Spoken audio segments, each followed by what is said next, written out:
Dans cette vidéo, nous allons parler de puissance et d'énergie pour la classe de terminale STI2D.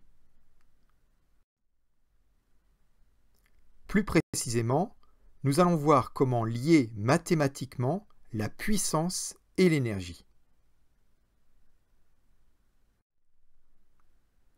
Prenons un simple grille-pain électrique sur lequel nous branchons un appareil qui est capable de nous donner sa consommation énergétique, c'est-à-dire l'énergie électrique qu'il consomme. On branche ce grille-pain au temps t égale 0. Au bout de 1 seconde, le grille-pain a consommé 700 joules d'énergie électrique.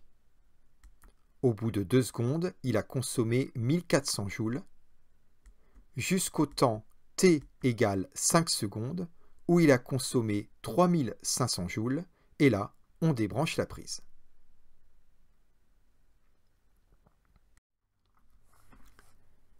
Il est très facile dans un graphique de tracer l'évolution de la consommation énergétique du grille-pain en fonction du temps. Au bout de 1 seconde, il avait consommé 700 joules. Au bout de 2 secondes, 1400 joules. Et au bout de 5 secondes, il avait consommé 3500 joules. Et puis là, on débranche le grille-pain. Nous avons donc ici un nuage de points expérimentaux. Et on peut modéliser ce nuage de points expérimentaux par une droite. Cette droite, c'est ce que l'on appelle une droite de tendance. Cette droite a une pente. Et la pente d'une droite, vous avez déjà vu ça, représente la dérivée de la fonction. Donc, la pente de cette droite verte, on peut dire aussi coefficient directeur, c'est la même chose, c'est quoi? C'est la dérivée de E par rapport à la variable t. Comment calculer cette dérivée, ou cette pente, ou ce coefficient directeur? Pour cela, on va placer 2 points sur la droite, le point A et le point B. Il est très facile de connaître les coordonnées de ces points, XA, XB, YB et YA. Vous allez utiliser ensuite une formule que vous connaissez bien, qui dit que le coefficient directeur, c'est YB moins YA divisé par XB moins XA. Et en appliquant cette formule, vous trouvez le chiffre 700. Oui, mais 700 quoi? Car en physique, une pente ou un coefficient directeur ou une dérivée, attention, ça a une unité. Pour répondre à cette question, c'est tout simple. Vous avez utilisé, pour calculer ce coefficient directeur, cette formule YB moins YA divisé par XB moins XA. Regardez bien. YB moins YA, c'est en joules, divisé par XB moins XA, c'est en secondes.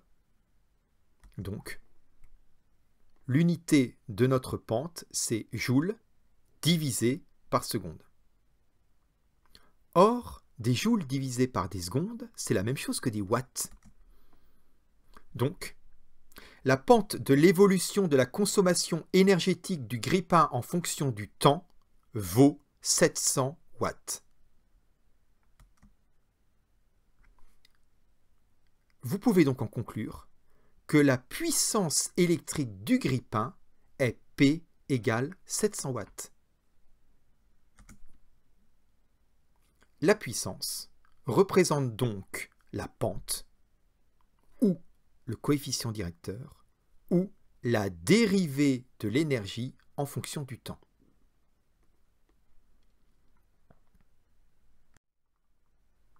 Donc voici ce que vous devez retenir.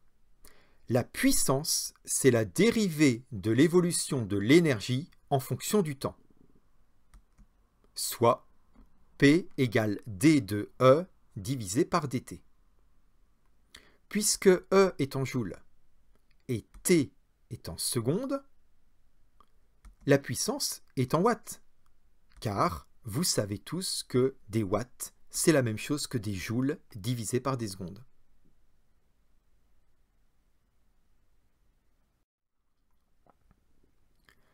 Pour voir si vous avez compris, on va répondre à 2 questions.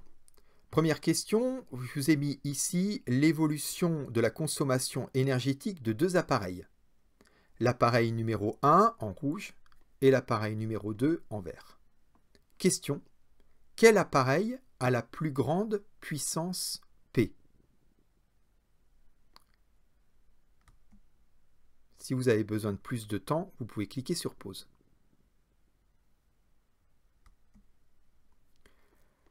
On voit tout de suite que la droite verte a une pente plus élevée que la droite rouge. Donc, comme la puissance représente la valeur de la pente, forcément, c'est l'appareil numéro 2 qui aura une puissance la plus élevée.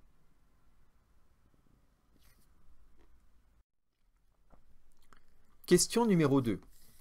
Sur la notice d'une cafetière électrique, vous lisez que l'appareil a une puissance de 1620 watts. Question. En fonctionnement, cette cafetière a besoin de quelle énergie électrique en joules chaque seconde? Si vous avez besoin de plus de temps pour réfléchir, n'hésitez pas à cliquer sur pause.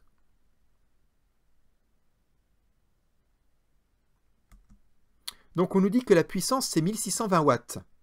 Or, des watts, c'est la même chose que joule divisé par seconde.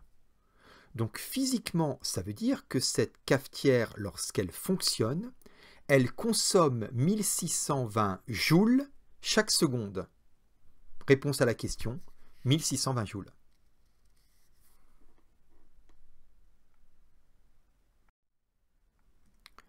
J'espère que cette vidéo vous a permis d'y voir plus clair. Si ce n'est pas déjà fait, n'hésitez pas à vous abonner à la chaîne YouTube. Merci.